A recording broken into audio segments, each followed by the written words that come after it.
D. The forest held its breath, a profound silence settling over the ancient trees as if they knew a pivotal moment was upon them.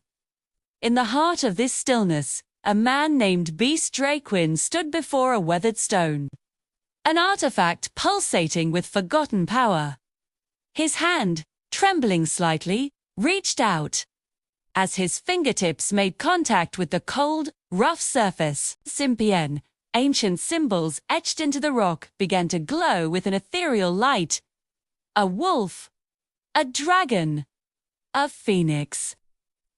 Each symbol pulsed in perfect rhythm with his own frantic heartbeat, a deep, resonant thrum that seemed to shake the very ground he stood upon. It was a connection, a pact made in a time before memory, and Draquin was its inheritor. The moment of contact sent a jolt through him, not of electricity, but of pure, untamed magic.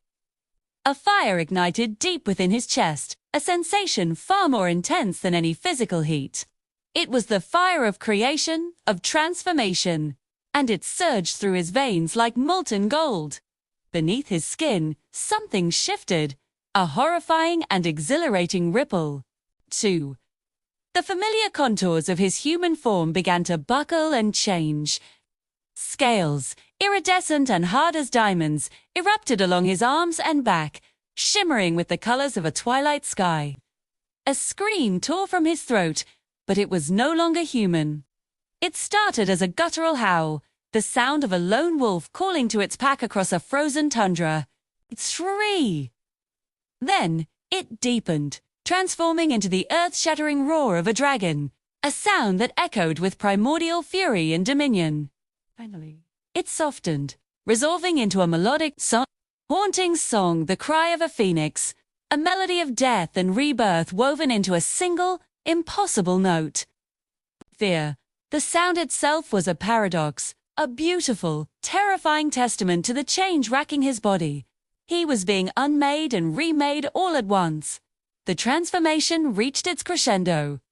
From his back, wings unfurled with a sound like a thunderclap ripping through silk. They were vast, feathered creations, each plume a tapestry of shadow and starlight. Their edges were tipped in living flame, casting a flickering, hypnotic glow on the forest floor. They were the wings of a phoenix, ready to carry him into the heavens. His hands and feet contorted, bones cracking and reforming. Sharp, obsidian claws, long and curved like a dragon's, tore through his boots and dug deep into the rich soil, leaving trails of smoldering emberlight in their wake. The scent of ozone and burnt earth filled the air. He was no longer a man. The person known as Beast Draquin was gone, consumed by the inferno of his own becoming.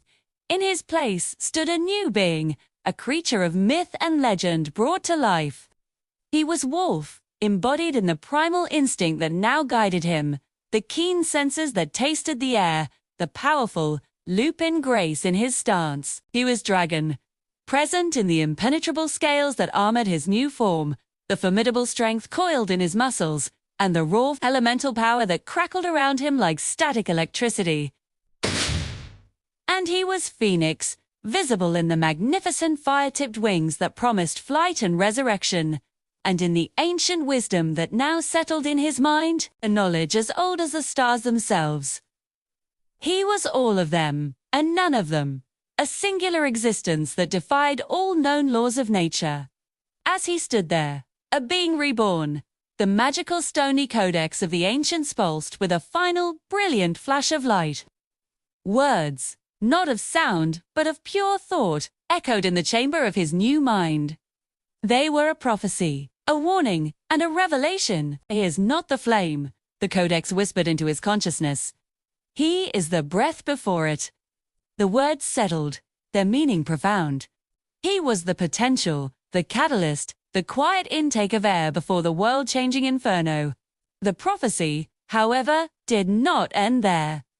A final, chilling phrase followed, sealing his destiny. But breath becomes fire. It was an inevitability. The quiet potential was destined to erupt. The man was gone, the beast had awakened, and his story was just beginning. The forest itself seemed to tremble in awe and fear of what it had just witnessed. The hidden chamber where the transformation took place glowed with a residual, otherworldly energy, a beacon in the deep woods. And in its center stood Beast, a creature of legend, myth made manifest. His transformation was complete. He was a living paradox, a trinity of power contained in a single form, standing on the precipice of a new era. The breath had been drawn. Now, the world would wait for the fire. If you were captivated by this transformation and need to know what happens next, you can find the complete story. Search for Wolf Dragon Beast 1 on Amazon to continue the epic journey and discover the fate of the man who became a myth. Thanks for watching, and don't forget to like and subscribe for more incredible stories.